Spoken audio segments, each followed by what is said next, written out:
സങ്കടത്തോടെ എന്നെ വിളിച്ചു പറയുന്നു, നിങ്ങളെ കാണാൻ ഒരാൾ വീട്ടിൽ വന്നിരിക്കുകയാ. ഞാൻ പറഞ്ഞു, ആര് വന്നാലും അങ്ങനെ വീട്ടിനകത്ത് കയറ്റല്ലേ, കാലഘട്ടം അങ്ങനെയാണ്, ഞാൻ എപ്പോഴും അവിടെ ഇല്ലാത്തതല്ലേ. ഇല്ല വാക്കവി, എനിക്ക് കേറ്റാതിരിക്കാൻ കഴിയില്ല. ആ പ്രിയപ്പെട്ട സഹോദരി ആത്മഹത്യയുടെ മുനമ്പിൽ നിന്ന് രക്ഷപ്പെട്ടു വന്നവരാണ്. ഞാൻ ചെന്നപ്പോഴവര് പറഞ്ഞിരുന്നെന്നറിയോ, യൂസുഫ് എനിക്കൊരു കത്ത് തരുമോ, ലുലുവിന്റെ യൂസുഫ് എനിക്കൊരു കത്തെഴുതി തരുമോ? നിങ്ങളൊന്നും എനിക്ക് തരണ്ട, നിങ്ങളൊന്നും എനിക്ക് തരണ്ട. അവസാന സമയത്തിന്റെ പൊന്നുമോൾ എനിക്ക് തന്ന പ്രതീക്ഷയാ. എന്റെ പ്രിയപ്പെട്ടവര്, ഇങ്ങനെ എത്രയോ പാവപ്പെട്ടവരുണ്ട്. അവർക്ക് വേണമെങ്കിൽ വ്യഭിചരിച്ചുകൊണ്ട് കടം തീർക്കാമല്ലോ. അല്ലാഹ് പേടിച്ചപ്പോ അനുവദിക്കുന്നില്ല. പിന്നെ ചെയ്യാൻ പറ്റുന്ന ആത്മഹത്യ, നരകമാണെങ്കിലും പ്രശ്നമില്ല, ആത്മഹത്യ ചെയ്യാ എന്നവര് തീരുമാനിച്ചിട്ട് രംഗത്ത് വരുമ്പോ, സമ്പന്നവർഗമേ കണക്ക് പറയണം കേട്ടോ. പാവപ്പെട്ടവരെ കൊണ്ട് ബാങ്ക് ലോൺ എടുപ്പിക്കുന്നതിന് നീ ഒരു കാരണമാണെങ്കിൽ, പാവപ്പെട്ട സഹോദരിമാരുടെ പണ്ടവും പണയപ്പെടുത്തുന്നതിന് നീ ഒരു കാരണമാണെങ്കിൽ, നിനക്ക് നിന്റെ കൊട്ടാരമാണ് വരുതെങ്കിൽ, നിനക്ക് നിന്റെ വാഹനമാണ് വരുതെങ്കിൽ, നിനക്ക് നിന്റെ പ്രസ്ഥാനമാണ് വരുതെങ്കിൽ, നിനക്ക് നിന്റെ ജീവിതമാണ് വരുതെങ്കിൽ, നിനക്ക് നിന്റെ മക്കളുടെ വിദ്യാഭ്യാസമാണ് വരുതെങ്കിൽ, അല്ലാഹു ചോദിക്കപ്പെടാ, അല്ലാഹു ചോദിക്കപ്പെടാ. അതുകൊണ്ടാണ് ഇവിടുത്തെ ദാരിമി ഉസ്താദിന്റെ നേതൃത്വത്തിൽ, ഖത്തർ ഹാദിയുടെ നേതൃത്വത്തിൽ ആയിരക്കണക്കാറ് പാവപ്പെട്ടവന്റെ കണ്ണീരപ്പാ. ക്യാൻസർ രോഗം ബാധിച്ച് പൊട്ടിക്കരയുന്നവർക്ക് ആശ്വാസം കൊടുക്കാ. എന്റെ പ്രിയപ്പെട്ട പ്രാസ്ഥാനിക പ്രവർത്തകർ രംഗത്ത് വന്നിരിക്കുന്നതാ. മടങ്ങി വരികയാ. ഇബ്ലീസ് കടന്നു വരുന്ന നാലാമത്തെ വടിയേരെന്നറിയോ, മർഹലത്തി മആസി സഗീറ. ചെറിയ ചെറിയ പാപങ്ങളെ നിങ്ങളെ കൊണ്ടവൻ ചെയ്യിപ്പിക്കുകയാ, ചെറിയ പാപങ്ങളെ നിങ്ങളെ കൊണ്ടവൻ ചെയ്യിപ്പിക്കുകയാ. എന്നിട്ട് എന്തിനെന്നറിയോ, അതിലൂടെ വൻപാപത്തിലേക്ക് കടന്നു വരികയാണ്. എപ്പോഴെന്നറിയില്ല. അല്ലാ, നമ്മളറിയാതെ മനസ്സിന്റെ കവാടത്തിലേക്ക് ഇബ്ലീസ് കടന്നു വരുന്നത് എപ്പോഴെന്നറിയില്ല. നമ്മുടെ നന്മയുറ്റ മനസ്സിൽ വിഷം വരുന്നത് എപ്പോഴെന്നറിയില്ല. നമ്മുടെ നന്മയുറ്റ മനസ്സ് നശിച്ചു പോകുന്നത് എപ്പോഴെന്നറിയില്ല. അല്ലാഹുവിന്റെ റസൂൽ പറയുന്നു, ആരുടെയും പ്രവർത്തനം കണ്ടിട്ട് നിങ്ങൾ അഭിമാനിക്കണ്ട, ആരുടെയും പ്രവർത്തനം കണ്ടിട്ട് നിങ്ങൾ അഭിമാനിക്കണ്ട. അവൻ മരിക്കുന്നൊരു നരകത്തിന്റെ അവസ്ഥയിലായിരിക്കുമോ എന്നറിയാൻ കഴിയില്ല.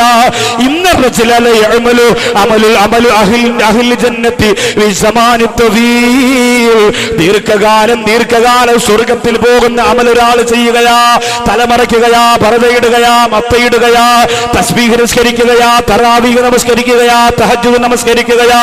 കാസർഗോഡ് ജില്ലയിലാ പെണ്ണിനെ കാണുന്നവരൊക്കെ പറയുന്ന അവള് സ്വർഗത്തിലാ, അവള് സ്വർഗത്തിലാ, അവള് സ്വർഗത്തിലാ. കാസർഗോഡ് ജില്ലയിലെ എത്രയോ ചെറുപ്പക്കാരന്റെ നിസ്കാരത്തടമ്പുള്ളവര്, മുട്ടിന് താട്, അതേ നെരിയാണിക്ക് താട് വസ്ത്രം വലിച്ചടയ്ക്കാത്തവര്, ഹറാമാണ് ഭക്ഷണം കഴിക്കാത്തവര്, പലിശ കൊടുക്കാത്തവര്, വല്ലാത്ത ത്യാഗത്തോട് ആവേശത്തോടുകൂടി ജീവിക്കുന്ന എത്രയോ ചെറുപ്പക്കാര് കാസർഗോഡ് ജില്ലയിലുണ്ട്. പക്ഷേ എന്റെ പ്രിയപ്പെട്ട ചെറുപ്പക്കാരാ, അവസാനം മരിക്കുന്ന സമയത്ത് ചിലപ്പോ ഇബ്ലീസ് കടന്നു വന്നിട്ട് നിന്റെ മനസ്സിന്റെ നന്മയെ മുഴുവനും നശിപ്പിച്ചു കളഞ്ഞാലോ. ഒരിക്കലൊരു യുദ്ധത്തിന്റെ രണാകണത്തിൽ പ്രിയപ്പെട്ട സഹാബിക നോക്കുമ്പോ ആവേശത്തോടെ ഇസ്ലാമിന്റെ ശത്രുക്കളുടെ ശിരസറ്റ കബന്ധങ്ങളെ പറ്റി ഉരുട്ടിയിട്ട് ജിഹാദിന്റെ മുറവിളിയുമായിട്ട് തക്ബീർ വിളിച്ചുകൊണ്ട് ഒരു പ്രിയപ്പെട്ട സഹാബി കടന്നു ചെല്ലുകയാ. ഇസ്ലാമിന്റെ ശത്രുക്കളെ മുഴുവനും വെട്ടിയെറിയുകയാ. സഹാബികൾ പറഞ്ഞു, നബിയേ, വഹുവ ഫിൽ ജന്ന, അയാള് സ്വർഗത്തിലാ, അയാള് സ്വർഗത്തിലാണ്, അയാള് സ്വർഗത്തിലാ. ആ സമയത്ത് അല്ലാഹുവിന്റെ റസൂൽ പറയുന്നു, വഹുവ മിനന്നാർ, അവൻ നരകത്തിലാണ്. സഹാബികൾ പറയുന്നു, നബിയേ, അയാൾക്ക് സ്വർഗമില്ലെങ്കിൽ പിന്നെ ആർക്കാ സ്വർഗം നബിയേ? അയാൾക്ക് സ്വർഗമില്ലെങ്കിൽ പിന്നെ ആർക്കാ സ്വർഗം നബിയേ? ഇസ്ലാമിന്റെ ശത്രുക്കളെ വെട്ടിയെറിഞ്ഞുകൊണ്ട്, ഇസ്ലാമിന്റെ ആദർശത്തിന്റെ പതാക കയ്യിൽ പിടിച്ചുകൊണ്ട് അല്ലാഹു അക്ബർ എന്ന് പറഞ്ഞ് ചങ്കൂറ്റത്തോടെ മുന്നേറുന്ന ആ പ്രിയപ്പെട്ടവന് സ്വർഗമില്ലെങ്കിൽ പിന്നെ ആർക്കാ സ്വർഗമെന്ന് ചോദിക്കുമ്പോ അല്ലാഹുവിന്റെ റസൂൽ പറയുന്നു, ആ മനുഷ്യന്റെ മരണം നിങ്ങൾ കണ്ടോ? ആ മനുഷ്യന്റെ മരണം നിങ്ങൾ കണ്ടോ? ഓടിപ്പിടിച്ച വാളുമാർ ആയിരക്കണക്കിന് ഇസ്ലാമിന്റെ ശത്രുക്കളെ വെട്ടിയ വാളുകൊണ്ട് ആ മനുഷ്യനരാ തന്റെ ശരീരത്തിലേക്ക് ആ കടാര ആ വാള് കുത്തിയിറക്കുകയാണ്. സ്വയം ശരീരത്തിലേക്ക് കുത്തിയിട്ട് മരിക്കുകയാണ്. മുത്തറസൂല് പറഞ്ഞില്ലേ, ഇങ്ങനെ ആര് മരണപ്പെട്ടാലും അവന് നരകമാണ്. സഹാബികൾ ചോദിക്കുന്നു, നബിയേ, അയാൾക്ക് എന്ത് പറ്റിപ്പോയി നബിയേ? അയാൾക്ക് എന്ത് പറ്റിപ്പോയി നബിയേ?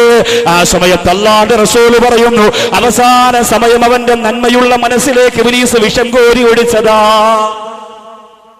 അവസാന സമയം അവന്റെ നന്മയുള്ള മനസ്സിലേക്ക് ഇബ്ലീസ് വിഷം കോരി ഒഴിച്ചതാണെന്ന് മുത്തുനബി മുഹമ്മദ് മുസ്തഫ. സൂക്ഷിക്കണേ സഹോദരാ, ശ്രദ്ധിക്കണേ സഹോദരാ. അതുകൊണ്ടാണ് കാളമ്പാടി ഉസ്താദ് പറഞ്ഞത് എനിക്ക് കൊട്ടാരം വേണ്ട. അതുകൊണ്ടാണ് പാറന്നൂർ ഉസ്താദ് പറഞ്ഞത് എനിക്ക് മണിമാളിക വേണ്ട. അല്ലാഹുവേ, പടച്ചവനെ, അവരൊക്കെ വല്ലാതെ ഭയന്നിരുന്നു. അവസാനത്തെ ഒരു സെക്കൻഡ് മതിയല്ല ഇബ്ലീസ് കടന്നു വരാൻ. നമ്മൾ ഈ ചെയ്യുന്ന പുണ്യങ്ങൾ മുഴുവനും നഷ്ടപ്പെട്ടു പോയാ പിന്നെ നമുക്കാരാ? നമ്മൾ ഈ ചെയ്യുന്ന സൽക്കർമ്മങ്ങൾ മുഴുവനും തകർന്നു പോയാ പിന്നെ പരലോകത്ത് നമുക്ക് എന്താ ഉള്ളത് പെങ്ങളെ? അതുകൊണ്ടാണ് റാബിയത്തുൽ അദവിയ്യ അല്ലാഹുവിന്റെ പരിശുദ്ധ ഖുർആൻ ഓതി മരണപ്പെട്ടത്. ഈജിപ്തിലേക്ക് പോയപ്പോ കണ്ടതാണ് നഫീസത്തുൽ മിസ്രിയ റളിയല്ലാഹു അൻഹയുടെ മഖാം. അല്ലാഹുവേ, ഇത്ര ഭംഗിയുള്ള ഒരു മഖാമിന്റെ ജീവിതത്തിൽ ഞാൻ കണ്ടിട്ടില്ല. ഇത്ര ഭംഗിയുള്ള ഒരു മഖാമിന്റെ ജീവിതത്തിൽ ഞാൻ കണ്ടിട്ടില്ല. സുന്ദരിയായ ആത്മീയമായ സൗന്ദര്യത്തിന്റെ ഉടമയായ നഫീസ ബീവി റളിയല്ലാഹു അൻഹ സ്വന്തമായി ഖബർ കുഴിച്ചിട്ട് ആ ഖബറിന്റെ അകത്തിറങ്ങിയിരുന്നുകൊണ്ട് 600 ഖത്തം തീർത്ത മഹദിയാ.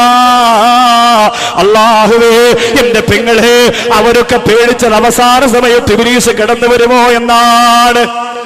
നമ്മളൊക്കെ ചെയ്യുന്ന അമലുകൾ അല്ലാഹു സ്വീകരിച്ചാലും സമാപനം ഒരു പഴുത് നമ്മുടെ മനസ്സിൽ ഇബ്ലീസിന് കിടക്കാൻ വിട്ടുകൊടുത്താൽ നമ്മൾ തോറ്റുപോകും. അല്ലാഹു നമ്മെ കാത്തിരക്ഷിക്കട്ടെ. മക്കത്തും മദീനത്തും ഒക്കെ എന്താ നടക്കുക? എത്ര പുണ്യമാണ് അവിടെ നടക്കുക. തറാവീഹ് ഒരു റക്അത്തിലും കരയാതിരിക്കാൻ കഴിയില്ല. അല്ലാഹുവേ, അവിടുത്തെ ഇമാമിങ്ങൾക്ക് നീ ശബ്ദം നിലനിർത്തി കൊടുക്കണേ റബ്ബേ, ദീർഘായുസ് കൊടുക്കണേ അല്ലാ. ജീവിതത്തിലെ വലിയ ആഗ്രഹമായിരുന്നു പരിശുദ്ധ റമളാനിൽ മക്കത്ത്. അതിലേറെ ആഗ്രഹം മദീനത്തിരുന്നു കൊണ്ട് നോമ്പ് തുറക്കുക, നോമ്പ് പിടിക്കുക എന്ന്. അല്ലാഹു ഈ പരിശുദ്ധ റമളാനിന്റെ 4ാമത്തെ നോമ്പ് മുതൽ 7ാമത്തെ നോമ്പ് വരെ മസ്ജിദുൻ നബവിയിലായിരുന്നു നോമ്പ് തുറക്കാനുള്ള അവസരം അല്ലാഹു തന്നത്. അല്ലാഹു കബൂൽ ചെയ്യട്ടെ. കാസർഗോഡ് ജില്ലയിലെ, കർണാടകയിലെ എൻ്റെ പ്രിയപ്പെട്ട, എനിക്ക് ഏറ്റവും വേണ്ടപ്പെട്ട, ഞാനുമായി ബന്ധമുള്ള നല്ല മനസ്സിൻ്റെ ഉടമകൾക്കൊക്കെ ഞാൻ ദുആ ചെയ്തിട്ടുണ്ട്. അത് ഞാൻ പറയുന്നത് ആരോപണങ്ങളും പരിഹാസങ്ങളും വരുമ്പോൾ അറിയില്ലെങ്കിൽ പോലും അതിനോടൊപ്പം നിൽക്കുന്ന ചില മടയന്മാരുണ്ട്. നഷ്ടം എനിക്കല്ല, അതിൽ നഷ്ടം എനിക്കല്ല, നിങ്ങൾക്കാണ്. വേദനയോടുകൂടി പറയുന്നു, നിങ്ങൾ എന്നെക്കുറിച്ച് എന്തോ പറഞ്ഞു, അതിലൊന്നും എനിക്കൊരു പ്രയാസമില്ല. പക്ഷെ നിങ്ങൾക്ക് നഷ്ടം വരാൻ പാടില്ല. നിങ്ങൾക്ക് ലാഭമുള്ള ബിസിനസ് മാത്രമേ നിങ്ങൾ ചെയ്യാവൂ. നിങ്ങൾക്ക് നഷ്ടം വന്നു പോയാൽ നാളെ പരലോകത്ത് നമുക്ക് രക്ഷപ്പെടാൻ വേറെ വഴിയില്ല ചെറുപ്പക്കാരാ. അതുകൊണ്ടാ പറഞ്ഞു, എന്നെ നിങ്ങൾ ചവിട്ടിത്തേച്ചോ കുറ്റപ്പെടുത്തിക്കോ, അതിലൊക്കെ സന്തോഷമേ ഉള്ളൂ. സയ്യിദന്മാരെ ആഫുദീങ്ങളെയൊന്നും നിങ്ങളൊന്നും പറയരുത്. പക്ഷെ ഞാൻ പറയുന്നു, നിങ്ങൾക്ക് നഷ്ടം വരുന്ന വർത്തമാനം നിങ്ങൾ ചെയ്യരുത്. നിങ്ങൾക്ക് ലാഭമുണ്ടാവണം. അള്ളാന്റെ കോടതി ചെല്ലുമ്പോൾ എന്തെങ്കിലും കിട്ടണം. ഉള്ള ഈ നിസ്കാരം തന്നെ കുറവല്ലേ, ഉള്ളതുകൂടി നിങ്ങൾ ഇല്ലാതാക്കുക. അതുകൊണ്ട് ഇഖ്ലാസോടുകൂടി പറയാൻ, അള്ളാഹിന്റെ പൊരുത്തത്തിന് വേണ്ടി പറയാ, നല്ല മനസ്സോടെ നിയ്യത്ത് വെക്കുക. അള്ളാഹു കബൂൽ ചെയ്യട്ടെ. അവിടെ റിയാദുൽ ജന്ന എന്ന് പറയുന്ന ഒരു സ്ഥലമുണ്ടല്ലോ. അള്ളാഹുവേ, എന്തൊരു അത്ഭുതമാ! മസ്ജിദുൻ നബവി എത്ര വിശാലമാണ്. പക്ഷെ റിയാദുൽ ജന്ന എന്ന് അടയാളപ്പെടുത്തിയിരിക്കുന്ന സ്വർഗത്തിന്റെ പൂങ്കാവനം, പൂന്തോപ്പെന്ന് മുത്ത് ഹബീബ് പറഞ്ഞ ഒരു സ്ഥലം മാത്രമേ ഉള്ളൂ, പ്രധാനപ്പെട്ട ഒരു സ്ഥലം. ആ സ്ഥലത്ത് മഞ്ഞയും വെള്ളയും ചേർന്ന കാർപ്പറ്റ് കൊണ്ട് അടയാളപ്പെടുത്തിയിട്ടുണ്ട്. അവിടെ നിൽക്കാൻ എന്തൊരു മത്സരമാ! ഏറ്റവും വലിയ VIP-കളും ഏറ്റവും താഴ്ന്നവരും എല്ലാം അവിടെ ഒരുപോലെ. നിസ്കരിച്ചിട്ട് അവിടെ ഇരിക്കുന്നവരോട് സെക്യൂരിറ്റി വന്നിട്ട് പറയാം, മാറിക്കൊടുക്ക, അടുത്ത ആളിനെ നമസ്കരിക്കാനുള്ളതാ. 2 റക്അത്ത് നമസ്കരിക്കാൻ സ്ഥലം കാലുപിടിച്ച് ചോദിക്കുന്ന ലോകത്തെ ഒരേ ഒരു സ്ഥലം റിയാദുൽ ജന്നയാണ്. അല്ലാഹു പോകാൻ തൗഫീഖ് തരട്ടെ, അല്ലാഹു പോകാൻ തൗഫീഖ് തരട്ടെ, അല്ലാഹു പോകാൻ തൗഫീഖ് തരട്ടെ. ലോകത്തെ 2 റക്അത്ത് നിസ്കരിക്കാൻ കാലുപിടിച്ച് അപേക്ഷിക്കുന്ന ഒരേ ഒരു സ്ഥലം റിയാദുൽ ജന്ന മാത്രമല്ലേ ഉള്ളൂ. അവിടെ നിസ്കരിക്കുന്നവരോട് പറയാം, ഒന്ന് മാറിത്തരോ, ഞാനൊന്ന് നമസ്കരിക്കട്ടെ. അപ്പൊ അവൻ പറയും, ഇവിടെ നിൽക്കാനുള്ള സ്ഥലമില്ല. അപ്പൊ പുറകെ നിൽക്കുന്ന ആള് പറയാ, എനിക്ക് ഒരു കാല് വെക്കാനുള്ള സ്ഥലം തന്നാൽ മതി, ഞാൻ നിസ്കരിച്ചോളാം. അല്ലാഹുവേ, ഇത് മുത്ത് ഹബീബിന്റെ ചാരത്തല്ലേ. ഞാനെങ്ങനെ റമളാനിൽ വലിയ തിരക്കാണല്ലോ, അങ്ങനെ അല്ലാഹുവേ ആ റിയാദുൽ ജന്നയിലൊന്ന് കയറാൻ വേണ്ടി എന്നോടൊപ്പം ഒരു ക്യാൻസർ രോഗം ബാധിച്ച സഹോദരൻ ഉണ്ടായിരുന്നു. ഞാനും ഇവർക്കൊക്കെ പോകുമ്പോൾ അങ്ങനെ രോഗികളാണ് കൂടുതൽ വരിക. അവർക്ക് വേണ്ടി ദുആ ചെയ്യാമല്ലോ, അവിടെ അവർക്കൊരാശ്വാസം കിട്ടുമല്ലോ. അങ്ങനെ ഒരു ക്യാൻസർ രോഗം ബാധിച്ച സഹോദരൻ മജ്‌ലിസിന്റെ ദുആ കൊണ്ട് 90% രോഗം മാറിയ കൂട്ടുകാരനാണ്. മദീനത്ത് പോയി അതിനൊരു പരിസമാപ്തി ഉണ്ടാക്കാൻ വേണ്ടി പോയതാ. അവിടെ ആ സഹോദരനും 2 കൂട്ടുകാരും എന്നോടൊപ്പം ഉണ്ടായിരുന്നു. റിയാദുൽ ജന്നയ്ക്കകത്ത് കയറി 2:45 അപ്പോൾ അതിനകത്ത് നിറച്ച് ആളിരിക്കുന്നു, നിസ്കരിക്കുന്നു, നിൽക്കാനും ഇരിക്കാനും ഇടമില്ല. ജീവിതത്തിൽ ഒരു അറിയപ്പെട്ട പ്രവാചകനായതിൽ ഏറ്റവും അധികം അഭിമാനം തോന്നിപ്പോയ നിമിഷം അപ്പോഴായിരുന്നു. ഫ്ലെക്സ് ബോർഡ് അടിച്ചു വെക്കുമ്പോൾ അങ്ങനെ തോന്നൂല. പ്രസംഗകലയുടെ രാജകുമാരനെ നെടിവെക്കുന്ന സദസ്സിലേക്ക് പ്രസംഗിക്കാൻ വരൂല എന്ന് ഡേറ്റ് കൊടുക്കുമ്പോഴേ പറയുന്നയാളാ. അതൊന്നും പറയാൻ പാടില്ല. പ്രസംഗകലയിലെ കുലപതി, ഗർജിക്കുന്ന സിംഹം, അതൊന്നും പറയാൻ പാടില്ല. അതൊക്കെ അങ്ങനെയുള്ള ആരിഫീങ്ങളും പണ്ഡിതന്മാരും ഒക്കെ വേറെയാണ്. അവരൊക്കെ കഴിഞ്ഞുപോയി. നമ്മളൊക്കെ ജാഹിരീങ്ങളല്ലേ പ്രിയപ്പെട്ടവരെ. അള്ളാഹു ഇതുപോലെയുള്ള നല്ല സദസ്സിൽ പറഞ്ഞുകൊണ്ടിരിക്കുമ്പോൾ മരിക്കാനുള്ള മഹാഭാഗ്യം അള്ളാഹു നമുക്ക് തരട്ടെ. അതല്ലാതെ എടുത്തു കാണിക്കാൻ നമ്മുടെ കൈവശം ഒന്നുമില്ല സഹോദരങ്ങൾ, ഒന്നുമില്ല. ആ രീതിയിലൊന്നും നിങ്ങൾ ഫ്ലക്സ് അടിക്കരുത്, അങ്ങനെ ഒന്നും നിങ്ങൾ എഴുതരുത്. അതിനോടൊന്നും എനിക്ക് പൊരുത്തമില്ല. അതാണ് നിങ്ങൾ എന്നോട് ചെയ്യുന്ന ഏറ്റവും വലിയ ക്രൂരത. പരിഹാസങ്ങളും അപഹാസ്യങ്ങളും പറയുന്നവരെ സ്നേഹിക്കുമ്പോൾ ഇതുപോലെ പുകഴ്ത്തി പറയുന്നവരെ വല്ലാഹി തമ്പുരാനെ തന്നെയാണ് സത്യം 101% ഞാൻ വെറുക്കുന്നു എന്ന് ഈ സദസ്സിനെ സാക്ഷി നിർത്തി പറയാണ്. പക്ഷെ അഭിമാനം തോന്നിയത് എപ്പോഴെന്നറിയോ? റിയാദുൽ ജന്നയിൽ നിൽക്കാൻ സ്ഥലമില്ലാതെ ഞാൻ ഇങ്ങനെ അല്പം ഇങ്ങനെ നീങ്ങി ഞെരുങ്ങി പോകുമ്പോൾ നിസ്കരിക്കാനിരിക്കാനുള്ള സ്ഥലം കിട്ടിയിട്ട് നിസ്കാരം കഴിഞ്ഞിട്ട് എഴുന്നേക്കാതെ കുറെ ആളുകൾ ഇരിക്കുന്നുണ്ട്. അപ്പോൾ അതിൽ ഒരു ചെറുപ്പക്കാരൻ എന്നെ ഇങ്ങനെ നോക്കിയിട്ട് ഔഷാദ് വാക്കവിയല്ലെന്ന് ചോദിച്ചു. മക്കത്തും മദീനത്തും നിൽക്കുന്ന ചിലപ്പോൾ കമ്മീസും അല്ലെങ്കിൽ ചിലപ്പോൾ വെറും തുപ്പി മാത്രമേ ഉണ്ടാവുള്ളൂ, ചിലപ്പോൾ ഷാൾ ഉണ്ടാവില്ല. അതൊക്കെ കണ്ടാൽ ചിലപ്പോൾ അറിയാൻ പറ്റൂല എന്ന് ഞാൻ കരുതി. പക്ഷേ എങ്കിലും അവൻ ചോദിച്ചു ഔഷാദ് വാക്കവിയല്ലെന്ന് ചോദിച്ചു. ഞാൻ പറഞ്ഞു അതെ. അവൻ പറഞ്ഞു ഉസ്താദെ ഞാൻ മാറിത്തരാം, ഉസ്താദ് ഇവിടെ നിന്ന് നമസ്കരിച്ചോ. ഞാൻ പറഞ്ഞു എന്നോടൊപ്പം ഒരു ക്യാൻസർ രോഗിയുണ്ട്, ഞാനും എൻ്റെ സുഹൃത്തും മാറിത്തരാം, നിങ്ങൾ രണ്ടുപേരും ഇവിടെ നിന്ന് നമസ്കരിച്ചോ. ഞാൻ പറഞ്ഞു ലോകത്ത് ഇത്രയും വിലപ്പെട്ട സ്ഥലത്ത് നിന്ന് ഒരാൾക്ക് വേണ്ടി മാറിക്കൊടുക്കാന്ന് പറഞ്ഞാൽ അതൊരു വല്ലാത്ത സംഭവമാണ്. അവൻ പറഞ്ഞു ഉസ്താദെ നിങ്ങളിരുന്ന് ദുആ ചെയ്ത എനിക്കും എല്ലാവർക്കും വേണ്ടി നിങ്ങൾ ദുആരക്കും. നിങ്ങളുടെ മജ്‌ലിസിൽ പാവപ്പെട്ടവർക്ക് വേണ്ടി സ്വതക്ക ചെയ്യുന്നവർക്ക് നിങ്ങൾ ദുആരക്കും. നിങ്ങളുടെ മജ്‌ലിസിൽ ക്യാൻസർ രോഗം വന്നവർക്ക് പൈസയും സ്വർണ്ണവും തന്നവർക്ക് നിങ്ങൾ ദുആരക്കും. പക്ഷെ ഞാനിരുന്നാൽ എൻ്റെ കാര്യം മാത്രമേ എനിക്ക് പറയാനറിയുള്ളൂ. ഒരുപാട് സങ്കടങ്ങളൊന്നും ഞാൻ കണ്ടിട്ടില്ലല്ലോ. ഉസ്താദിനെ പോലെയുള്ളവരുടെ പ്രഭാഷണം കേട്ടിട്ടാണ് ഞങ്ങൾ ഇവിടെ വന്നത്. അതുകൊണ്ട് ഞാൻ മാറിത്തരാം, ഉസ്താദ് ഇരുന്നോ എന്ന് പറഞ്ഞിട്ട് ഞാൻ അവരോട് ചോദിച്ചു നിനക്ക് എങ്ങനെ എന്നെ മനസ്സിലായി? അവൻ പറഞ്ഞു ഉസ്താദിന്റെ പല്ല് കണ്ടിട്ട് എനിക്ക് മനസ്സിലായി ഉസ്താദെ നിങ്ങളാണെന്ന്. അതുകൊണ്ടാണ് ഞാൻ ഉസ്താദ് നിങ്ങളാണോ എന്ന് ചോദിച്ചത്. ഉസ്താദ് ഇരുന്നോ ദുആരുന്നോ എന്ന് പറഞ്ഞപ്പോ എന്നിട്ട് ആ സഹോദരൻ ചെവിയിൽ ഒരു രഹസ്യം പറഞ്ഞു വന്നു. ആ രഹസ്യം നിങ്ങൾക്ക് മുന്നിൽ ഞാൻ പരസ്യമാക്കുന്നു, ഒരു നന്മക്ക് വേണ്ടിയാണ്. എന്താണെന്നറിയോ? അത് പരിശുദ്ധ റമളാനിൽ 2:30 മണി കഴിഞ്ഞ് റിയാദുൽ ജന്നയിൽ നമസ്കരിക്കാൻ വേണ്ടി നിങ്ങൾ പോയാൽ ആദ്യം നമസ്കരിച്ച് പുറത്തിറക്കിയാൽ വീണ്ടും ഒന്നുകൂടി കയറി വരിക. അങ്ങനെ അവസാന സമയത്ത് അതിൻ്റെ അകത്തേക്ക് ഒരു 3 മണി അടുപ്പിച്ചാകുമ്പോൾ ഒരു പ്രാവശ്യം കയറ്റിയാൽ പിന്നെ എന്ത് ചെയ്യൂല? തറാവീഹ് നമസ്കാരം വരെ അവിടെ ഇരിക്കുന്നവരെ എഴുന്നേറ്റ് പോകാൻ സെക്യൂരിറ്റിക്കാർ പറയൂല. പിന്നെ തറാവീഹ് നമസ്കാരം വരെ ഏത് സ്ഥലമാ? 2 റക്അത്ത് നിസ്കരിക്കുന്ന സ്വർഗത്തിന്റെ സ്ഥലത്തെ കുറിച്ചാ പറയുന്നത്. 3 മണി മുതൽ തറാവീഹ് കഴിയുന്ന 11:30 മണി വരെ പിന്നെ അവിടെ ഇരുന്നാൽ ഒരു മഖ്ലൂക്കും അവിടെ എഴുന്നേറ്റ് പോകാൻ നിന്നോട് പറയില്ല. ഞങ്ങൾക്കത് അനുഭവം ഉള്ളതാണ് ഉസ്താദെ എന്ന് പറഞ്ഞു. ഞാൻ മനസ്സുകൊണ്ട് വിചാരിച്ചു അള്ളാഹുവേ ഈ വർഷത്തെ മദീന വല്ലാത്ത കബൂലിയത്താണ്, ഈ വർഷത്തെ മദീന വല്ലാത്ത കബൂലിയത്താണല്ലോ. 4 ദിവസവും ആരോഗ്യയായ സഹോദരനെയും പിടിച്ച് 2 മണിയാവുമ്പോ പൊരുവയിലത്തോടി മസ്ജിദ് നബവിക്കകത്ത് റിയാദുൽ ജന്നയിലേക്ക് ചെന്നിരിക്കാൻ വേണ്ടി മത്സരിക്കും. 4 ദിവസവും അതിന്റെ അകത്ത് സ്ഥലം കിട്ടി. അള്ളാന്റെ ഹബീബിന്റെ ചാരത്തിരുന്ന് നോമ്പ് തുറന്നു. അവിടെ ഇന്ന് വരെ പോയിട്ട് നമസ്കരിക്കാൻ അവസരം കിട്ടാത്ത സാധുക്കളുണ്ടെങ്കിൽ ഈ സദസ്സിലൊന്ന് കൈ ഉയർത്തുക. ഇന്ന് നിങ്ങൾക്ക് ആ ഭാഗ്യം കിട്ടാൻ പോവാണ്. ഈ സദസ്സ് അഭിമാനത്തോടെ കൈ ഉയർത്തുക. ഞാൻ പോയിട്ടില്ല ഉസ്താദെ, ഞാൻ പോയിട്ടില്ല. ആരാ ഉള്ളത്? ആരും? എല്ലാവരും പോയിട്ടുണ്ടോ? ഉയർത്ത് ദുആ ചെയ്യാൻ പോവാ. കൈ അങ്ങനെ വെച്ചിട്ട് ദുആ ചെയ്യാൻ പോവാ. മരിക്കുന്നതിന് മുമ്പ് അങ്ങനെ ഒരു ഭാഗ്യം കിട്ടിയില്ലെങ്കിൽ നമ്മൾ ആകെ നഷ്ടത്തിലാണ്. കൈ അങ്ങനെ തന്നെ വെച്ചോ, കൈ അങ്ങനെ തന്നെ വെച്ചോ. അള്ളാന്റെ മലക്കുകൾ എഴുതിയെടുക്കട്ടെ. അല്ലാഹുമ്മ സ്വല്ലി അലാ മുഹമ്മദ്, അല്ലാഹുമ്മ സ്വല്ലി അലൈഹി വസല്ലം. അല്ലാഹ് പടച്ചവരെ ഇവരെ ആ പുണ്യസ്ഥലത്ത് നമസ്കരിപ്പിക്കാതെ മരിപ്പിക്കല്ലേ അല്ലാ. അല്ലാഹുവേ ഇവരെ ആ പുണ്യസ്ഥലത്ത് നമസ്കരിക്കാതെ മരിപ്പിക്കല്ലേ അല്ലാ. മുത്തായ റസൂലിന്റെ ചാരത്തിരുന്നുകൊണ്ട് നമസ്കരിക്കാനുള്ള മഹാഭാഗ്യം നീ അവർക്ക് കൊടുക്കണേ അല്ലാ. അതിനുള്ള സാമ്പത്തികം കൊടുക്കണേ അല്ലാ. അതിനുള്ള വഴികൾ തുറന്നു കൊടുക്കണേ അല്ലാ. അതിനുള്ള തടസ്സങ്ങൾ മാറ്റി കൊടുക്കണേ അല്ലാ. അൽഹംദുലില്ലാ, അല്ലാഹുവാണ് തരുന്നത്. നിങ്ങൾ പറയും ഞാനിപ്പോൾ അവിടെ ബിസിനസ് തുടങ്ങിയോണ്ടാണ് എനിക്ക് ഇത്രയും കിട്ടിയത്, ഇവിടെയും കൂടി ഉണ്ടായിരുന്നെങ്കിൽ ഇത്രയും കിട്ടുമായിരുന്നു. അതൊന്നും ചിന്തിക്കണ്ട. അതിന് അള്ളാഹുവിനൊരു പ്രത്യേക റൂട്ടുണ്ട്. ഒരു പരീക്ഷണം പോലെ സമ്പത്ത് ഇങ്ങനെ കയറ്റിയും ഇറക്കിയും അള്ളാഹു കൊണ്ടുവരും. അവിടെ നിങ്ങളുടെ മനസ്സ് പോലെയാണ് പിന്നെ അള്ളാഹു തരുന്നതും തരാതിരിക്കുന്നതും. അള്ളാഹു തൗഫീക്ക് തരട്ടെ. അപ്പൊ ഈ മേഖലയിലൊക്കെ പിശാച് നിന്റെ മനസ്സിലേക്ക് കടന്നു വന്ന് മനസ്സിനെ ചാഞ്ചാട്ടമുണ്ടാക്കും. ഇന്നമാ സുമ്മിയൽ ഖൽബു ലിതഖല്ലുബിഹി. ഹൃദയത്തിന് ഖൽബ് എന്ന് പേര് വെച്ചിരിക്കുന്നത് തന്നെ അത് ചാഞ്ചാടുന്നത് കൊണ്ടാണ്. അതിങ്ങനെ ചില സമയത്ത് നിസ്കരിക്കണോ തോന്നും, ചില സമയത്ത് ഫുട്ബോൾ കളി കാണണോ തോന്നും. ഒരു ചെറുപ്പക്കാരൻ കുറച്ച് ദിവസം മുമ്പ് ഫോണിലൂടെ കരഞ്ഞിട്ട് വിളിച്ചു പറയാം. ഞാൻ ചോദിച്ചു, എന്താ വാപ്പ മരിച്ചു? എല്ലോ ഉസ്താദേ, എൻ്റെ മെസ്സിക്ക് വേണ്ടി നിങ്ങൾ ദ്വാരക്കണോ? കായിക താരത്തെ കുറ്റം പറയാൻ ഞാനല്ല, ഞാനും നിങ്ങളൊക്കെ പോലെ തന്നെ കളി വിനോദങ്ങളൊക്കെ ഇഷ്ടപ്പെടുന്നയാളാണ്. പക്ഷെ അത് ആദർശത്തെ കളഞ്ഞുകൊണ്ടാവരുത്. തറാവിഹ് മുടക്കിയിട്ടും അള്ളാഹയെ കച്ചവടം ചെയ്തിട്ടും ആവരുത്. അള്ളാഹു നന്മ മനസ്സിൽ പ്രകാശിപ്പിച്ചു തരട്ടെ. അപ്പോൾ ഈ തകല്ലുബി, ആ ഹൃദയം ഇങ്ങനെ മാറി മറയുന്നത് കൊണ്ടാണ് അതിന് ഹൃദയം എന്ന പേര് വെച്ചിരിക്കുക. കൽബെന്ന് പറഞ്ഞാൽ മറയുന്നത് എന്നാണ് അർത്ഥം. നമ്മുടെ ഹൃദയത്തിനിട്ടിരിക്കുന്ന പേര് കൽബ് എന്നാണ്. മാറി മാറി വരും. ചിലപ്പോൾ നിസ്കരിക്കാൻ തോന്നും, ചിലപ്പോൾ നിസ്കരിക്കാൻ തോന്നില്ല. ചിലപ്പോൾ ഹജ്ജിന് പോകാൻ തോന്നും, ചിലപ്പോൾ സിനിമയ്ക്ക് പോകാൻ തോന്നും.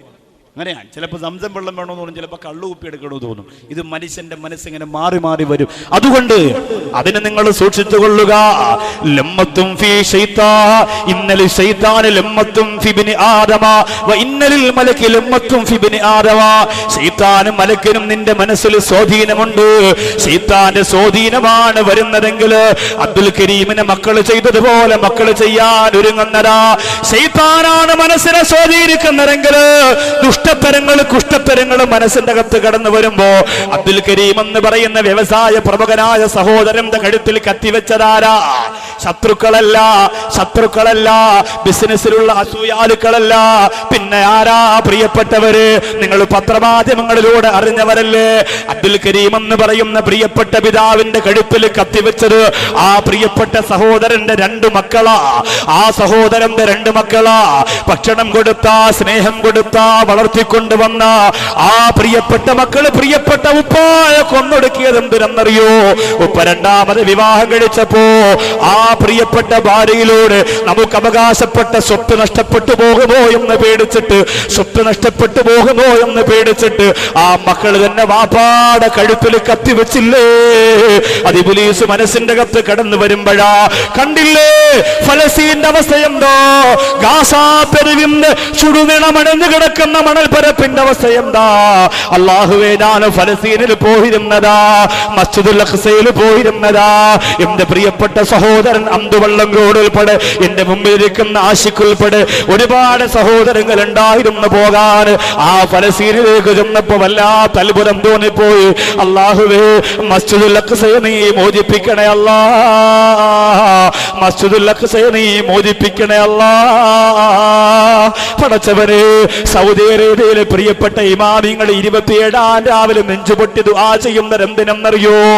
മരിക്കുന്നതിന് മുമ്പ് മസ്ജിദുൽ അഖ്സയിൽ 2 റകഅത്ത് നമസ്കരിക്കാൻ ഞങ്ങൾക്ക് ഭാഗ്യം തരണേ അല്ലാ. അവർക്ക് അവിടെ പോകാൻ കഴിയില്ല. സൗദി പൗരന്മാർ ഫലസ്തീനിന്റെ ബൗണ്ടറി കടക്കാൻ അവർ സമ്മതിക്കില്ല. ആ സെക്കൻഡിൽ അവർ വെടിവെച്ചു കൊല്ലാൻ തീരുമാനിച്ചിരിക്കുകയാണ്. അവിടെയാണ് പാവപ്പെട്ട ഞങ്ങൾ പോയത്. അല്ലാഹുവേ, ഫലസ്തീനിന്റെ തിരുവോരത്ത് അവിടുത്തെ കണ്ണീര് കാണാൻ വേണ്ടി നടക്കുമ്പോ ആപ്പിള് പോലിരിക്കുന്ന, റോസാ പുഷ്പം പോലിരിക്കുന്ന ഫലസ്തീന്റെ മക്കളെ കണ്ടു. ചോര തുളുമ്പി നിൽക്കുന്ന കുഞ്ഞു മക്കളെ കണ്ടു. അവര് വന്നിട്ട് ഞങ്ങളോടൊപ്പം വന്നവരോട് ഇങ്ങനെ കൈ നീട്ടുകയാണ്. വിശക്കുകയാണ് ബാബാ എന്ന് പറഞ്ഞ് കൈ നീട്ടുമ്പോ ഇസ്രായേലി പട്ടാളക്കാരുടെ ക്രൂരമായ നരഹത്യക്ക് വിധേയമായിട്ട് ഒരു ഭാഗത്തേക്ക് വലിച്ചെറിയപ്പെട്ട പാവപ്പെട്ട മക്കളായിരുന്നു അവര്. അവിടെ എന്നോടൊപ്പം വന്നവരെ ഞാൻ കൊണ്ടുപോയത് എവിടെയാണ്? ഫലസ്തീനിലെ അഭയാർത്ഥി ക്യാമ്പിലേക്കാണ്. സുബ്ഹാനല്ലാഹ്. ഒരു നേരത്തെ ഭക്ഷണത്തിന് വേണ്ടി പൊട്ടിക്കരയുന്നവർക്ക് വേണ്ടി പാചകം ചെയ്യാനൊന്നുമില്ലാതെ വിഷമിക്കുമ്പോ എന്നോടൊപ്പം വന്നവരോട് ഞാൻ പറഞ്ഞു, നിങ്ങളുടെ കയ്യിലുള്ള കാശ് എടുക്കുക, എന്നിട്ട് ഫലസ്തീനിലെ പാവപ്പെട്ടവർക്ക് ഒരു നേരത്തെ ബിരിയാണിക്കുള്ള കാശ് കൊടുക്കാമല്ലോ. നമ്മുടെ നാട്ടിൽ നമ്മുടെ മക്കൾക്ക് വേണ്ടി ബിരിയാണി വെച്ചിട്ട് ചെമ്പുകണക്കിന് കൊണ്ടുവന്ന് മണ്ണുകൊത്തിയിട്ട് കുടിച്ചു മൂടുന്ന സമ്പന്നവർഗോ കോടിക്കണക്കിന് രൂപ കാസർഗോഡ് ജില്ലയുടെ കല്യാണം 50 കോടി മുടക്കാതെ കല്യാണമുണ്ടോ കാസർഗോഡുകാരോ? പൊന്നുപോലെ ശരീരം നിറച്ച് സ്വർണം തൂക്കാതെ കല്യാണമുണ്ടോ? അങ്ങനെ മുടക്കിയിട്ട് എത്ര ബിരിയാണിയാ കുടിച്ചു മൂടുന്നത്, എത്ര ആഡംബരമാ ജീവിതത്തിലൂടെ കാണിക്കുന്നത്. ആ വന്നവരോട് പറഞ്ഞു, നിങ്ങൾ കാശെടുക്കുക. ആ കാശെടുത്തിട്ട് പാവപ്പെട്ട ഫലസ്തീനിന്റെ പിഞ്ചുമക്കൾക്ക് ഭക്ഷണം വെച്ചു കൊടുക്കുക. അവിടെ കാശ് കൊടുത്ത് എഴുതി ഒപ്പിടുമ്പോ ഒരു സഹോദരൻ ഫോട്ടോ എടുത്ത് ഫേസ്ബുക്കിൽ ഇടുകയാണ്. നൗസാദ് വാക്കബി ഫലസ്തീനിലെ പാവപ്പെട്ടവർക്ക് പൈസ പിരിച്ചു കൊടുക്കുകയാ. അതിന്റെ ഇടയിൽ കമന്റ് കമന്റ് എഴുതിയതെന്തെന്നറിയോ? സങ്കടമുണ്ട് ചെറുപ്പക്കാരാ, സങ്കടമുണ്ട് ചെറുപ്പക്കാരാ, ഒരു നന്മയും നിനക്ക് സ്വീകരിക്കാൻ കഴിയുന്നില്ലല്ലോ, ഒരു നന്മയും നിനക്ക് സ്വീകരിക്കാൻ കഴിയുന്നില്ലല്ലോ. ചില മണ്ടന്മാർ ഇതിന്റെ താഴെ കമന്റ് എഴുതിയതായി ചെറുപ്പക്കാര് വിളിച്ചു പറഞ്ഞതെന്തെന്നറിയോ? ഷാറുബാക്കവി ഫലസ്തീനിൽ പോയും പൈസ പിരിക്കുകയാണോ? അവിടുത്തെ പാവപ്പെട്ട മക്കൾക്ക് പൈസ കൊടുക്കുന്നത് ഫോട്ടോ എടുത്ത് ഫേസ്ബുക്കിൽ ഇട്ടിട്ട് ആളാവുകയാണോ? അല്ലാഹുവേ, ഒരു നന്മയും ചെയ്യാൻ കേരളത്തിന്റെ ചെറുപ്പക്കാർ അനുവദിക്കുന്നില്ല, ഒരു നന്മയും ചെയ്യാൻ സമ്മതിക്കുന്നില്ല.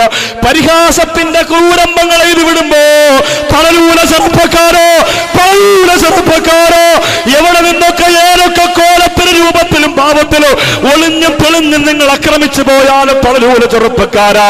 കാരണം എന്തെന്നറിയോ? എന്റെ മനസ്സിന്റെ കത്ത് കുടികൊള്ളുന്നത് കണ്ണിയത്ത് ഉസ്താദാ, എന്റെ മനസ്സിന്റെ കത്ത് നിറഞ്ഞു നിൽക്കുന്നത് കാളമ്പാടി ഉസ്താദാ, എനിക്ക് നേതൃത്വം തരുന്നത് പാണക്കാട് തങ്ങന്മാരാ, എന്നെ സ്നേഹിക്കുന്നത് പാറന്നൂർ ഉസ്താദിനെ പോലുള്ള ഗുരുവര്യന്മാരാ. അതുകൊണ്ട് ഏതൊക്കെ സോഷ്യൽ മീഡിയ ഉപയോഗിച്ചുകൊണ്ടോ ഏറ്റവും വലിയ നരകത്തേക്ക് വേണ്ടി നിങ്ങൾ ഒരുങ്ങി വന്നാലും എന്റെ ചെറുപ്പക്കാരാ, നൗഷാറുമാക്കവി തളരുമെന്ന് നീ മോഹിക്കണ്ട പൊന്നുമോന്. ഞാൻ പറഞ്ഞു വരുന്നത് ഫലസ്തീന്റെ രംഗമാണ്. സുബ്ഹാനല്ലാഹ്, പത്രത്തിലൂടെ കണ്ടില്ലേ? 2.5 വയസ്സുള്ള മൗറൂഫ, 2.5 വയസ്സുള്ള മൗറൂഫ, 2.5 വയസ്സുള്ള മൗറൂഫ എന്ന പൊന്നുമോള് അല്ലാഹുവേ കയ്യിലെടുത്ത് ഇങ്ങനെ വെച്ചിരിക്കുകയാണ്. കൈ വെട്ടിയെരുന്നത് ഇങ്ങനെ തൂങ്ങിക്കിടക്കുകയാണ്, കാല് വെട്ടിയെരുന്നത് ഇങ്ങനെ തൂങ്ങിക്കിടക്കുകയാണ്. മൗറൂഫയുടെ കൂട്ടുകാരികൾ തങ്കക്കുടം പോലിരിക്കുന്ന പൊന്നുമോള് ഇനി കളിക്കാൻ കിട്ടില്ലല്ലോ എന്ന് പറഞ്ഞുകൊണ്ട് മനസ്സ് പൊട്ടി തകർന്ന് നിലവിളിക്കുന്ന രംഗം വാർത്താ മാധ്യമങ്ങൾ പുറത്തുവിട്ടപ്പോ അത് ഫലസ്തീനിലല്ലോ, അത് നോമ്പ് പിടിക്കുന്ന പാവപ്പെട്ടവന്റെ കുടുംബത്തിലല്ലോ, അത് തറാവീഹ് കഴിഞ്ഞിറങ്ങിയ പ്രിയപ്പെട്ട ഉമ്മയുടെ മാരടപ്പിൽ നിന്ന് വലിച്ചെടുത്ത് കൊണ്ടുപോയി ആ ഉമ്മയുടെ മുമ്പിലിട്ട് വെട്ടിയിരുന്നതല്ലേ. പാൽക്കുപ്പി വാക്യകത്തിരിക്കേണ്ട പ്രായത്തില് തോക്കിന്റെ തുമ്പറക്കി വെച്ചിട്ട് വെടിയുതിർത്തിട്ട് അല്ലാഹുവേ 2.5 വയസ്സുള്ള ഫാത്തിമമാരുടെ ആമിനമാരുടെ പല ശീതമണ്ഡല് പൊട്ടിച്ചു തരുമ്പോ കാരുണ്യവാനാണ് പടച്ചവരെ, ഞങ്ങൾക്ക് വേറെ ശക്തിയില്ല അല്ലോ, പാവപ്പെട്ട നമുക്കൊന്നും ചെയ്യാൻ കഴിയില്ല അല്ലോ. ഈ രാത്രി ഈ പകൽ സമയത്ത് മനോഹരമായ കാസർഗോഡിന്റെ വീരപ്പ് തടിച്ചുകൂടിയ പാവപ്പെട്ടവരുടെ ദുആക്ക് നീ ഉത്തരം തരണേ അല്ലോ. ഇസ്രായേലിനെ തകർക്കണേ അല്ലോ, അവരായുധങ്ങളെ നശിപ്പിക്കണേ അല്ലോ. പാവപ്പെട്ട പിഞ്ചുമക്കളെ ചുട്ടുകരിക്കുന്ന അവരുടെ തന്ത്രങ്ങളെ പൊളിക്കണേ അല്ലോ, അവരുടെ തന്ത്രങ്ങളെ പൊളിക്കണേ അല്ലോ. ഫലസ്തീനിലെ ശക്തിക്ക് നീ ശക്തി കൊടുക്കണേ അല്ലോ, മനസ്സിന് ശക്തി കൊടുക്കണേ അല്ലോ.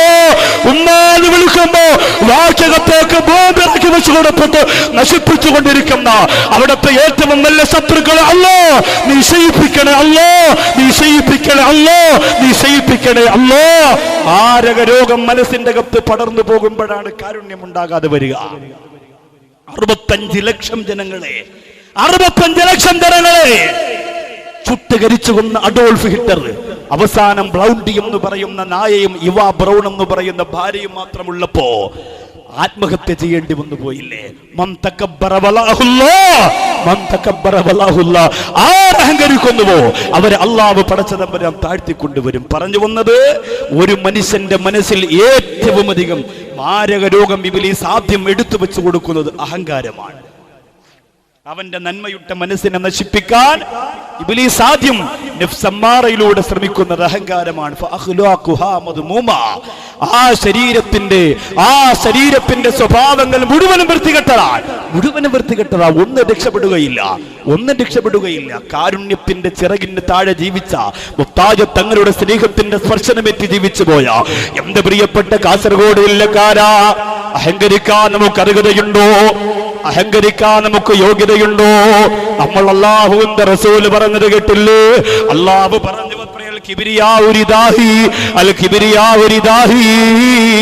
അഹങ്കാരം എന്ന് പറയുന്നത് എന്റെ തട്ടമാണെന്ന് അല്ലാഹു പറയുന്നുവത്രേ. അഹങ്കാരം എന്ന് പറയുന്നത് എന്റെ തട്ടമാണ്. അതാരെങ്കിലും എടുത്താൽ അവനെ ഞാൻ നരകത്തിലേക്ക് മൂക്കുകുത്തി വലിച്ചെറിയപ്പെടുമെന്ന് അല്ലാഹു പറയുമ്പോ ലോകത്ത് അഹങ്കരിക്കാൻ എന്തെങ്കിലും യോഗ്യത നമുക്കുണ്ടോ? നിങ്ങൾ പറയും, ഉസ്താദ് എനിക്ക് അവിടെ ബിൽഡിംഗ് ഉണ്ട്, ഇവിടെ ബിൽഡിംഗ് ഉണ്ട്, അവിടെ പ്രസ്ഥാനമുണ്ട്, 1 മാസത്തിൽ 1 കോടിയും 2 കോടിയും ലാഭം വരുന്ന ദുബായിലെ ബിസിനസ് ഉണ്ട്. എന്ത് ബിസിനസ്സാ ചെറുപ്പക്കാരാ, എന്ത് ബിസിനസ്സാ ചെറുപ്പക്കാരാ? ഒരു സെക്കൻഡ് മതിയല്ലോ നിന്റെ മനസ്സ് ദുഷിച്ചു പോലെ അഹങ്കാരം കടന്നു വന്ന മനസ്സിനെ തകർക്കോ. പടച്ചോന് ഒരു സെക്കൻഡ് മതിയല്ലോ സഹോദരാ. എന്തിനാ അല്ലാഹു ഒരുപാട് തരുന്നത്? ഒരു മാരക രോഗം നിനക്ക് അല്ലാഹു തന്നാ സഹിക്കാൻ പറ്റാത്ത മനുഷ്യരല്ലേ നമ്മളോ? ക്യാൻസർ രോഗം ബാധിച്ചവർ കാസർഗോഡുണ്ടോ എനിക്കറിയില്ല. ക്യാൻസർ രോഗം ബാധിച്ചവർ കാസർഗോഡുണ്ടോ എനിക്കറിയില്ല. വിക്കായുടെ പ്രിയപ്പെട്ട പ്രവർത്തകർ, മലപ്പുറം ജില്ലയുടെ വിക്കായുടെ പ്രിയപ്പെട്ട പ്രവർത്തകർ എന്നോട് പറഞ്ഞതാ, ഉസ്താദേ ഞങ്ങളുടെ നാട്ടിലുള്ള രോഗികളെ നോക്കാൻ വേണ്ടിയിട്ടൊരു ദിവസം പോയി. ഞങ്ങളുടെ നാട്ടിലുള്ള രോഗികളെ നോക്കാൻ വേണ്ടിയിട്ടൊരു ദിവസം പോയി. ആ രോഗികളെ നോക്കാൻ വേണ്ടി കടന്നു ചെന്നപ്പോ ഒരു ചെറ്റക്കൂരയുടെ അകത്തളത്തല്ല, ഒരു ചെറ്റക്കൂരയുടെ അകത്തളത്തല്ല ഒരു പാവപ്പെട്ട ഉമ്മ ഇങ്ങനെ കിടക്കുകയാണ്. കിടന്ന കിടപ്പിൽ കിടന്നാണ് ആ ഉമ്മ മലമൂത്ര വിസർജനം നടത്തുന്നത്. ആ ചെറുപ്പക്കാര് പറയുന്ന ഞങ്ങൾ കടന്നു ചെന്ന് സാറ്, ഞങ്ങൾ കടന്നു ചെന്ന് സാറ്. എന്നിട്ട് ആ ഉമ്മയോട് ചോദിച്ചു, നിങ്ങളെ നോക്കാൻ ആരുമില്ലേ? ആ ഉമ്മ വേദനയോടെ പൊട്ടിക്കരന്നുകൊണ്ട് പറഞ്ഞു കൊടുത്തരെന്തെന്നറിയോ? മക്കളെ മക്കളെ, കഴിഞ്ഞ 4 ദിവസമായിട്ട് ഞാനൊന്ന് തിരിഞ്ഞു കിടക്കാൻ ആഗ്രഹിക്കുകയാണ്. 4 ദിവസമായിട്ട് ഞാനൊന്ന് തിരിഞ്ഞു കിടക്കാൻ ആഗ്രഹിക്കുകയാണ്. ആരും വരുന്നില്ല മക്കളെ, ആരും വരുന്നില്ല മക്കളെ. ഞാൻ വല്ലാത്ത പ്രയാസത്തിലാണ്, എന്റെ ശരീരം വേദനിക്കുകയാണ്. വിക്കായുടെ പ്രിയപ്പെട്ട സുന്നത്ത് ജമാഅത്തിന്റെ മക്കള് ആ ഉമ്മായ 2 കൈകൊണ്ട് താങ്ങിയെടുത്ത് തിരിച്ചു കിടത്തിയപ്പോ പൊട്ടിക്കരഞ്ഞുകൊണ്ട് ആ ഉമ്മ പറഞ്ഞു അത്രേ, അൽഹംദുലില്ലാഹ്. എന്നിട്ട് ആ ഉമ്മാക്ക് ഗുളിക കൊടുക്കുകയാണ്. എവിടത്തെ ഗുളികയാണ്? അവര് പൈസ കൊടുത്ത് വാങ്ങിയതല്ല. സമ്പന്നവർഗം പനി വരുമ്പോ 2 ഗുളികയ്ക്ക് പകരം അതേ കമ്പനിയുടെ 50 ഗുളിക വാങ്ങുമല്ലോ. എന്നിട്ട് വീടിന്റെ അകത്തെടുത്തുകൊണ്ട് പാഴാക്കി കളയുമല്ലോ.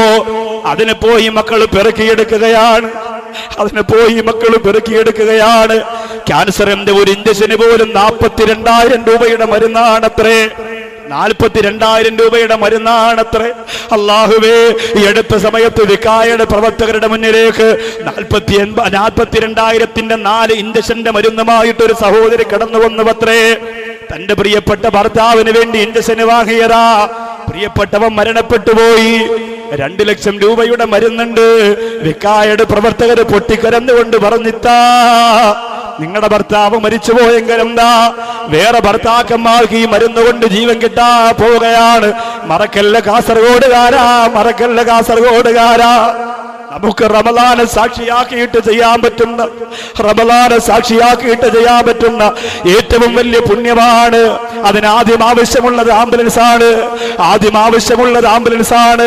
അല്ലാഹുവിന്റെ ഖുർആൻ പാവപ്പെട്ടവരോട് താല്പര്യമില്ലാതെ അഹങ്കാരത്തിന്റെ പർവ്വതം പണിഞ്ഞിട്ട് മരണപ്പെട്ടു പോരാ ബൽആബുവിന് ബാഹൂറയുടെ ചരിത്രം പറയാനുണ്ട്.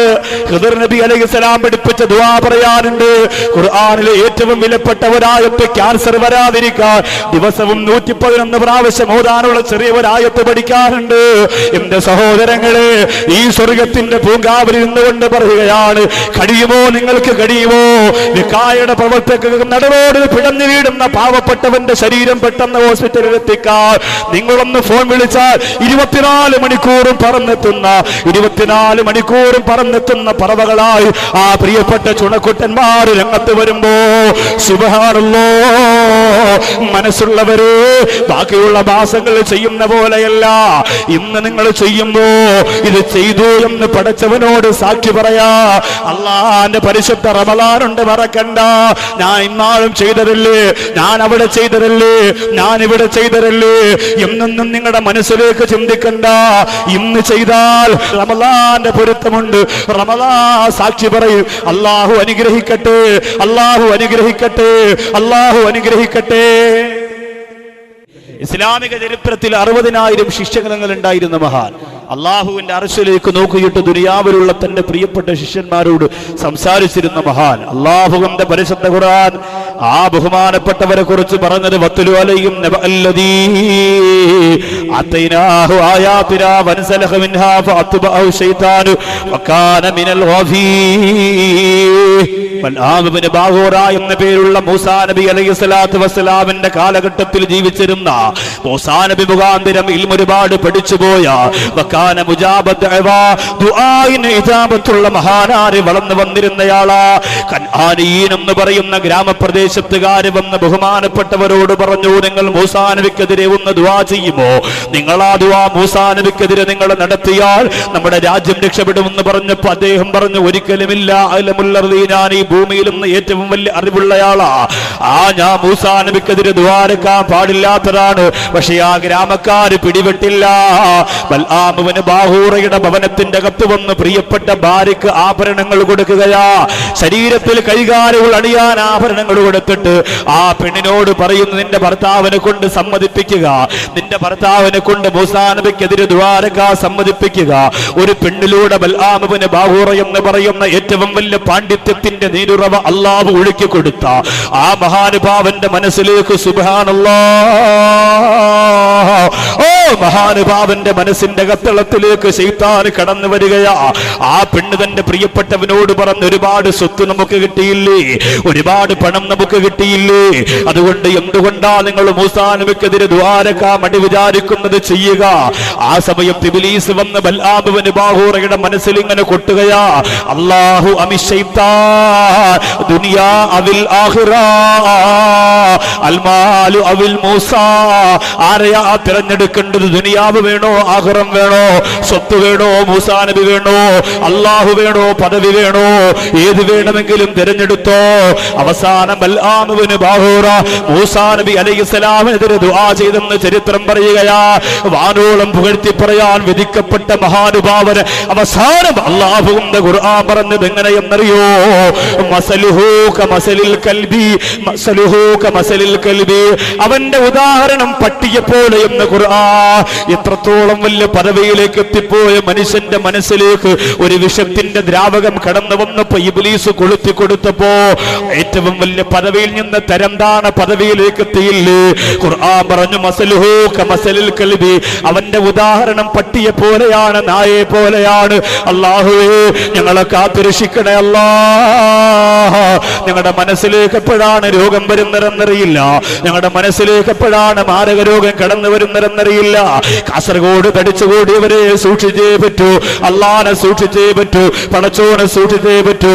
അതുകൊണ്ടാണ് മൂസാ നബി അലൈഹിസ്സലാത്തു വസ്സലാമിന് ഏറ്റവും വലിയ അറിവുണ്ടായിട്ട് അല്ലാഹുവിനോട് ചോദിച്ചല്ലോ മൂസാ നബി, അല്ലാഹുവേ, എന്നെക്കാളും അറിവുള്ള ആരെങ്കിലും ഇന്ന് ലോകത്തുണ്ടോ? അല്ലാഹു പറഞ്ഞു, മൂസാ നബിയെ, ഖിദർ എന്ന് പറയുന്ന ഒരു പ്രവാചകൻ ജീവിച്ചിരിപ്പുണ്ട് മൂസാ നബിയെ. ആ പ്രവാചകന്റെ അടുത്ത് പോയാൽ നിങ്ങൾക്ക് ഒരുപാട് ഇൽമ പഠിക്കാൻ കഴിയുന്നതാ. ഖലീമുല്ലാഹി മൂസാ നബി അലൈഹിസ്സലാം ഖിദർ നബി അലൈഹിസ്സലാമിനെ വിനയത്തോടെ കാണാൻ പോയത് എന്തിന്റെ പേരിലാ? ആ മനസ്സിലേക്ക് മാരക രോഗങ്ങൾ കടന്നു വന്ന പ്രവാചകനാണെങ്കിൽ പോലും അള്ളാന്റെ പൊരുത്തക്കേട് കിട്ടുമെന്ന് ഭയന്നു പോയിട്ടാ. അതുകൊണ്ടാണ് ഖിദർ നബി അലൈഹിസ്സലാമിനെ കാണാൻ പോയത്. ലോകത്ത് ജീവിച്ചിരിക്കുന്ന പ്രവാചകന്മാര് 4 പേരാണ്. ജീവിച്ചിരിക്കുന്ന പ്രവാചകന്മാര് 4 പേരാണ്. ആകാശത്ത് 2 പ്രവാചകന്മാരുണ്ട്, ഭൂമിയിൽ 2 പ്രവാചകന്മാരുണ്ട്. ആകാശത്ത് ജീവിച്ചിരിക്കുന്ന പ്രവാചകന്മാർ ഒന്ന് ഈസാ നബിയും മറ്റൊന്ന് ഇദ്രീസ് നബിയും. ഭൂമിയിൽ ജീവിച്ചിരിക്കുന്ന 2 പ്രവാചകന്മാർ ഒന്ന് ഖിദർ നബി അലൈഹിസ്സലാമും ഇല്യാസ് നബി അലൈഹിസ്സലാമും. ഈ ഇല്യാസ് നബി അലൈഹിസ്സലാമും ഖിദർ നബി അലൈഹിസ്സലാമും എല്ലാ വർഷവും പരിശുദ്ധ ഹജ്ജ് കർമ്മത്തിന് മക്കത്തുണ്ടാകും എന്ന് മഹാന്മാര് പറയുന്നു. ഖിദർ നബി അലൈഹിസ്സലാമിന് ദീർഘായുസ് കിട്ടുന്നതിന് ഒരു പ്രത്യേക കാരണമൊക്കെ ഉണ്ട്, അതൊന്നും പറയാനുള്ള നേരം നമുക്കില്ല. ഖിദർ നബി അലൈഹിസ്സലാത്തു വസ്സലാമും ഇല്യാസ് നബി അലൈഹിസ്സലാമും പരിശുദ്ധ മക്കത്ത് എല്ലാ വർഷവും ഉണ്ടാകും. ബഹുമാനപ്പെട്ട അബ്ദുല്ലാഹി ബിൻ അബ്ബാസ് റളിയല്ലാഹു അൻഹു പറയുന്നു, ഖിദർ നബി അലൈഹിസ്സലാം ഇല്യാസ് നബി അലൈഹിസ്സലാത്തു വസ്സലാമിന് ഹജ്ജിന്റെ അമലുകൾ കഴിഞ്ഞിട്ട് മുടി വെട്ടിക്കൊടുക്കും അത്രേ. ഉംറ ചെയ്താലും ഹജ്ജ് ചെയ്താലും മുടി തലയിൽ നിന്ന് വെട്ടിമാറ്റണമല്ലോ. അപ്പൊ അങ്ങനെ വെട്ടിക്കൊടുക്കുമ്പോ ഖിദർ നബി അലൈഹിസ്സലാം ഒരു ദിക്ർ പറയും, ഒരു ദുആ പറയും. അബ്ദുല്ലാഹി ബിൻ അബ്ബാസ് റളിയല്ലാഹു അൻഹു പറയുന്നു, മൻ ഖാലഹുന്ന ഹീന യുസ്ബിഹു വഹീന യുംസി സലാസ മറാത്ത്, 3 പ്രാവശ്യം രാവിലെയും വൈകുന്നേരവും ആ ദിക്ർ ആരെങ്കിലും പറഞ്ഞാൽ അവനെ അപകട മരണം, മുങ്ങി നശിക്കുക, അങ്ങനെയുള്ള ശരീരം ചിതറിപ്പോകുന്ന രോഗങ്ങൾ, അങ്ങനെയുള്ള അപകടങ്ങളിൽ നിന്നെല്ലാം കരിഞ്ഞു പോവുക. കണ്ണൂർ ജില്ലയുടെ ചാലയിൽ നടന്ന ദുരന്തത്തിന്റെ സങ്കീർണമായ ചിത്രം ഇതുവരെ നമ്മുടെ മനസ്സിൽ നിന്ന് മാഞ്ഞിട്ടില്ല. അപ്പൊ ഇങ്ങനെയൊക്കെയുള്ള രംഗങ്ങൾ വരാതെ അള്ളാഹു കാത്തു സൂക്ഷിക്കുമെന്ന് ബഹുമാനപ്പെട്ട അബ്ദുല്ലാഹി ബിൻ അബ്ബാസ് റളിയല്ലാഹു തആല അൻഹു പറഞ്ഞതായി ഹദീസുകളിൽ കാണാം. അപ്പോ ആ ദിക്ർ ഇൻഷാ അല്ലാഹ് പറഞ്ഞു തരും. എന്നിട്ട് വളരെ വേദനയോടെ പരിശുദ്ധ ഖുർആൻ, എപ്പോഴും ആശ്വാസവും ആനന്ദവും നമുക്ക് ഖുർആനാണ്. എപ്പോഴും നമുക്ക് തണലായി വരുന്നത് നമ്മുടെ പരിശുദ്ധ ഖുർആനാണ്. സൂറത്ത് യാസീനിലെ ഒരു ചെറിയ ആയത്ത്, ആ ആയത്ത് 111 പ്രാവശ്യം മഹാന്മാരായ ഇന്ന് ജീവിച്ചിരിക്കുന്ന സൂഫിയാക്കളൊക്കെ പറയുന്നത് അത് 111 പ്രാവശ്യം ഒരു ദിവസം ഒരാൾ ഓതിയാൽ മാരക രോഗത്തിന്റെ അണുക്കൾ അവന്റെ ശരീരത്തിൽ കടന്നു വരൂല എന്നാണ്. അപ്പൊ മക്കളെ കൊണ്ട് ഭാര്യയെ കൊണ്ട് നിങ്ങളും അത് ഇൻഷാ അല്ലാഹ് ചൊല്ലണം. ഇത് രണ്ടും നമ്മൾ പഠിക്കാൻ പോവാണ്. നമുക്ക് ഖുർആൻ ഒരു വലിയ ആശ്വാസമാണ്, ഖുർആൻ നമുക്കൊരു വലിയ ആനന്ദമാണ്, ഖുർആൻ നമുക്കൊരു വലിയ ആഹ്ലാദമാണ്. ഖുർആൻ ഇറങ്ങിയ മാസമാണ് പരിശുദ്ധ റമദാൻ. എൻ്റെ പ്രിയപ്പെട്ട സഹോദരങ്ങളെ, 6666 ആയത്തിന് ഇടയിൽ നിന്ന് വളരെ ചെറിയ ഒരു ആയത്ത്, യാസീനിലെ വളരെ ചെറിയ ഒരു ആയത്ത്, ആ ആയത്ത് മാത്രം നിങ്ങൾ ഓതിയാൽ, ഒരു ദിവസം ഓതിയാൽ നിങ്ങൾക്ക് കിട്ടുന്ന പ്രതിഫലം എത്ര വലുതാണ്. പരിശുദ്ധ റമദാൻ ഖുർആൻ ഇറങ്ങിയ മാസം അത്രയും ഓതാൻ പറ്റിയല്ലോ. നമ്മുടെ ഭവനങ്ങളിലിരുന്ന് ഖുർആൻ റമദാൻ മാസത്തിലാണ് ഏറ്റവും അധികം ആ പരിശുദ്ധ ഖുർആൻ നമ്മെ തട്ടി തലോടി തടവി കൊണ്ടുപോകേണ്ടത്. റമദാനിലാണ് ഏറ്റവും വലിയ പൊരുത്തം നമുക്ക് ആ ഖുർആൻ തരേണ്ടത്. ഏറ്റവും വലിയ അത്ഭുതം അള്ളാഹു പറഞ്ഞത്, നാളെ പരലോകത്ത് ആര് കൈവിടഞ്ഞാലും ചിലർക്ക് അള്ളാഹുവിന്റെ പരിശുദ്ധ ഖുർആൻ ഒരു മനുഷ്യന്റെ, ഒരു മലക്കിന്റെ രൂപത്തിൽ വന്ന് സ്വർഗം കൊടുക്കാൻ അള്ളാഹുവിനോട് പറയുമെന്ന. പരിശുദ്ധ റമദാൻ വിട പറയാൻ പോകുന്ന സമയം, ഖുർആൻ ഇറങ്ങിയ മാസത്തിൽ ആ ഖുർആന്റെ ശാപം കിട്ടാതിരിക്കാൻ, ആ ഖുർആന്റെ ശാപം കിട്ടാതിരിക്കാൻ മനസ്സൊരുകിയിട്ട് നല്ല മനസ്സോട് കൂടിയിട്ട് ഇൻഷാ അല്ലാഹ്, ഉസ്താദേ എനിക്ക് ഓതാൻ അറിയില്ല, ഇല്ലെങ്കിൽ എനിക്ക് ഓതാൻ അറിയാം, 10ഉം 15ഉം ഖത്തുമൊന്നും എനിക്ക് തീർക്കാൻ പറ്റിയിട്ടില്ല, എൻ്റെ മക്കൾ ഹാഫിളീങ്ങളാകാൻ പരിശ്രമിച്ചു പക്ഷെ നടന്നില്ല, എൻ്റെ കുടുംബം ഹാഫിളീങ്ങളാകാൻ പരിശ്രമിച്ചു നടന്നില്ല, അതുകൊണ്ട് എൻ്റെ പ്രിയപ്പെട്ട ഉസ്താദേ എൻ്റെ കുടുംബം ഖുർആനിന് എതിരായി നാളെ പരലോകത്ത് വരാതിരിക്കാൻ, ഞാനും എൻ്റെ കുടുംബവും ഖുർആനെതിരായി പരലോകത്ത് വരാതിരിക്കാൻ എൻ്റെ മക്കൾ ഹാഫിളാകാൻ വേണ്ടി നിങ്ങൾ ദുആരക്കണം. ചെറിയ മക്കളാണ്, ആ പ്രിയപ്പെട്ട മക്കളൊക്കെ ഇപ്പോഴേ ഖുർആൻ പഠിപ്പിക്കുന്നതിന് വേണ്ടി മദ്രസയിലാക്കിയിട്ട് അവർ ഓതുമ്പോൾ കണ്ണ് നിറഞ്ഞു പോകലുണ്ട്. ഒറ്റയ്ക്ക് കബറിൻ്റെ അകത്ത് കിടക്കുമ്പോൾ പാമ്പും തേളും വിഷലിപ്തങ്ങളും അല്ലാതെ ഒന്നുമില്ലാത്ത അവിടെ അള്ളാഹുവെ മരിച്ചു ചൊല്ലുമ്പോഴാണ് ഇതിൻ്റെയൊക്കെ പുണ്യവും പ്രതിഫലവും നമ്മൾ അറിയുക. ഇപ്പോൾ നമ്മുടെ മനസ്സിൽ അതിൻ്റെ ഗൗരവം എത്തുകയില്ല. അള്ളാഹുവിനെ സാക്ഷി നിർത്തി പടച്ചറബിനെ സാക്ഷി നിർത്തി ഖുർആനിന്റെ ഒരു പൊരുത്തക്കേടും ഈ റമദാനിൽ എനിക്കുണ്ടാവരുത്. ഓതാൻ ചിലപ്പോൾ കഴിയട്ടെ, കഴിയാതിരിക്കട്ടെ, ഓതിയിൽ തെറ്റ് വരാതിരിക്കട്ടെ, മക്കൾ പഠിക്കാതിരിക്കട്ടെ. ഈ ഒരു റമദാനിന്റെ ഖുർആനിനെ കുറിച്ച് പറഞ്ഞ ഈ സ്വർഗത്തിന്റെ വേദിയിൽ ഖുർആൻ അനുകൂലമായി സാക്ഷി പറയണം. റമദാൻ മാസത്തിൽ ഞാൻ ഖുർആനിനോട് പൊരുത്തക്കേട് കാണിച്ച ഒരു അവസ്ഥ വരാൻ പാടില്ല. ചെറുക്കുളം അബ്ദുള്ള സാഹിബ് ശാരീരികമായ ബുദ്ധിമുട്ടുകൾ ഉണ്ടായിട്ടും പരിശുദ്ധ റമദാനിന്റെ പൊരുത്തം ആഗ്രഹിച്ച് ഈ വിനീതിനോടുള്ള മഹബത്ത് കൊണ്ടും ഈ പ്രസ്ഥാനങ്ങളോടുള്ള താല്പര്യം കൊണ്ടും അൽഹംദുലില്ലാഹ് നമ്മുടെ ഈ സ്വർഗത്തിന്റെ വേദിയിലേക്ക് വന്നു. അള്ളാഹു ആഫിയത്ത് കൊടുക്കട്ടെ, അള്ളാഹു ആരോഗ്യം കൊടുക്കട്ടെ, അള്ളാഹു എല്ലാ വിഷമങ്ങളും അള്ളാഹു മാറ്റി കൊടുക്കട്ടെ. അള്ളാഹു ആ സഹോദരന്റെ റമദാൻ കബൂൽ ചെയ്യട്ടെ.